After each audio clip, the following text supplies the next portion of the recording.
Oh, goody. All right, what's going on, everybody? Zombies here again, and today we're back with another Marvel Snap video. So today we're going over this week's new card, Cull Obsidian. Cull Obsidian is a 4/10 that reads, you can only play this card where you have a 1-cost card. Another member of the Black Order and another Series 5 card, all Series 5s this month, unfortunately. In terms of the cards dropping with Cull this week, we have Thanos and Nimrod. So if for some reason you have not picked up Thanos yet, this is probably a really good week for spotlights for you. Thanos is a really powerful and fun card. Cull is obviously designed with him in mind, since you have a bunch of 1-cost cards in Thanos and the stones, and they go together really, really well. One cool thing to note about this card, I thought it was going to be a bit worse than it was, because I thought it was going to be like Crossbones, where if you don't already have a 1-cost card in the location, you're just unable to play this card there. But that's not actually how this works. So you actually can play a 1-cost card in a location the same turn you play Cull Obsidian in order to activate his condition. That's a really big buff. That's actually really, really important. Because it doesn't require you to set it up before turn 4, and it helps mitigate the downside he has. Well, obviously he is going to be a target for Shang-Chi. 4/10s are a pretty good stat line, as we've seen with Sentry.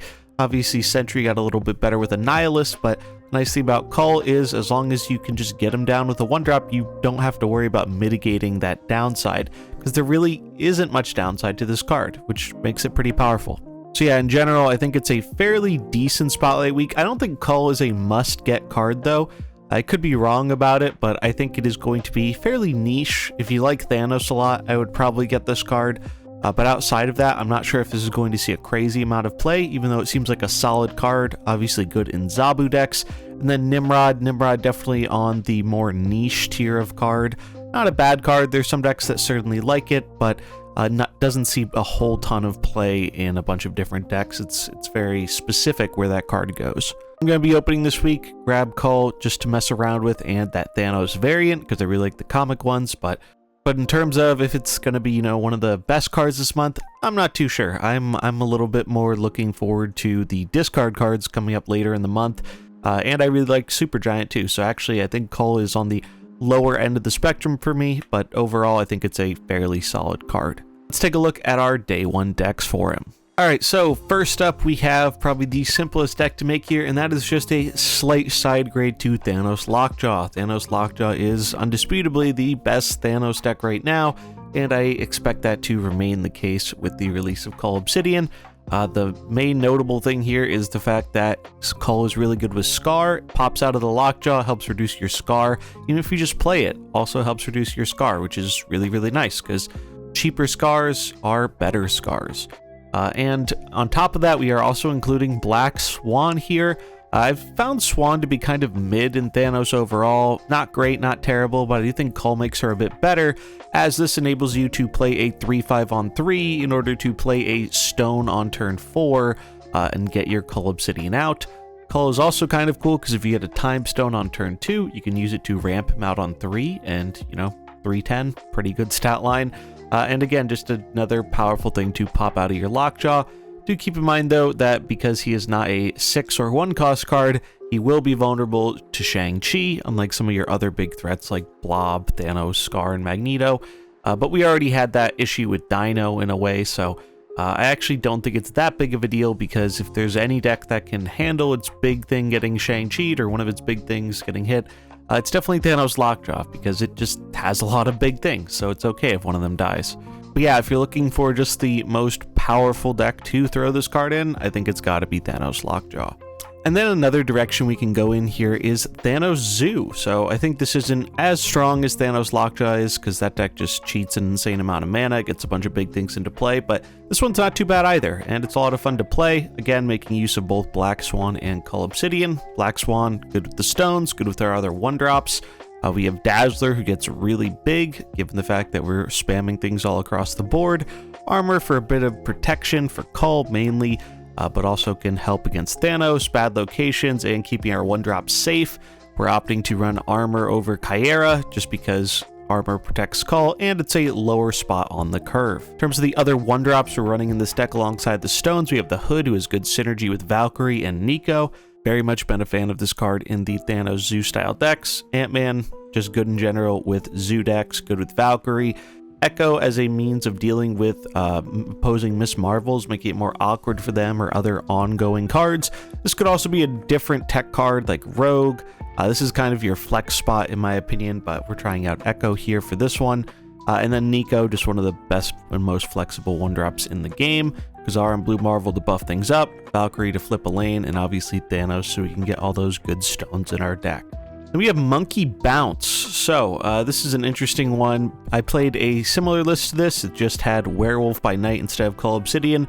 Werewolf might still be better, or you could put in Werewolf for one of the tech cards. I played this in Conquest, so I really valued having both Enchantress and Shang-Chi, as you kind of need the Enchantress versus some decks, most notably Tribunal combo stuff, and Shang is just generally good, but you could also put Werewolf by Night in any one of these spots for the 4-drop. He's good too. But 4/10s are good, and this could be playing them on the final turn of the game, so you don't really have to worry about it getting shanged necessarily. The idea with this is you're just a bounce engine, you're playing your 1-drops, you're bouncing them back to hand, and you're trying to set up for a Black Swan on turn 5 to spam 1-drops, throw down a Hit Monkey, and one of your powerful tech cards or Cull Obsidian on the final turn of the game, thanks to the Zabu cost reduction. Definitely takes a little bit to get the hang of this style of deck, especially if you're running Werewolf in it, but I've been very impressed with it. I thought Bounce was going to have a harder time, and so far I've found this one to be fairly successful, and I think Cull is a great option for it, especially if you're someone who isn't as big a fan of Werewolf or finds it a bit more challenging to play. Cull Obsidian probably makes this deck a lot more straightforward without having to worry about all the positioning that Werewolf involves. And then our last deck is a bit of a meme one here. We have Cerebro 10, baby. So with the addition of another 10 power card, we have Cerebro 10. And I don't think this deck is actually going to be very good, but I figured it'd be a fun thing to try out. So we have a handful of 10 power cards here. We have Atuma, we have Cull, Sentry, She-Hulk, and Dr. Octopus. Zero and Armor help us protect our things or turn off their negative effects like Atuma or Sentry or even Doc Ock. In case we don't want those effects going off, we have Annihilus so that we can take advantage of the Sentry stuff. Throw in Hood as well, as that's just a generally good 3-card package. Sunspot, since our Cerebro value is so high, we don't really have to worry about pumping up the Sunspot, and it enables us playing a cheaper She-Hulk. Cerebro, because it's a Cerebro deck. Cosmo, doing double duty on protection, and it also turns off some of these potentially negative effects if we aren't trying to make use of them that game, like in Sentry or Dr. Octopus. Yeah, definitely top heavy, definitely kind of a meme, but hey, for our Cerebro enjoyers out there, it looks at least a little bit more possible now than it was before. And those are going to be all our day 1 decks for Cull Obsidian. Now, as a bonus, there is an event this week instead of a OTA happening. Now, we do have this Power Couple event going on this week for Valentine's Day in place of the OTA. I decided not to do a whole separate video on it, but I threw some decks together for it, so I'll leave those in the description as well if you're looking for some ideas there. I don't think this is going to have a crazy impact on the game, but it's a fun little thing to see them try out. And I'm curious to see if it's something people like or if they do more of it in the future, but it's an interesting way to give a temporary boost to a handful of cards without having to worry about kind of the long-term potential of what those boosts could do to the game. So kind of interesting. I'm curious to hear what you think about it. Let me know what you think about Cull as well. Are you picking him up? Are you passing on him? I'd love to hear it. That's going to wrap it up for this one, though. I hope you enjoyed it. If you did, remember to like and subscribe, and I'll catch you in the next one. Peace.